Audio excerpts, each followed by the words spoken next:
ওগো আল্লাহ, ওগো মালিক, তুমি ছাড়া তো আমাদের আর কেউ নাই, তুমি ছাড়া তো আমার আর কেউ নাই। আল্লাহ গো, তুমি যদি মাফ না করো কে আমাকে মাফ করবে?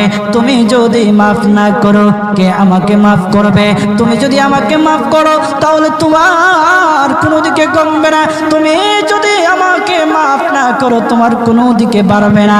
আল্লাহ গো, তুমি আমাকে মাফ করে দাও। সারাটা জীবন অন্যায় কাজ করেছি, সারাটা জীবন নাফরমানি করেছি, আমার কাছে কালেমার দাওয়াত কম আসে নাই, আমার কাছে কালেমার দাওয়াত কম আসে নাই, আমাকে লোকেরা কম বোঝায় নাই। ও আল্লাহ, তুমি আমাকে মাফ করে দাও। মাফ না করলে কোথায় যাব, কার কাছে যাব?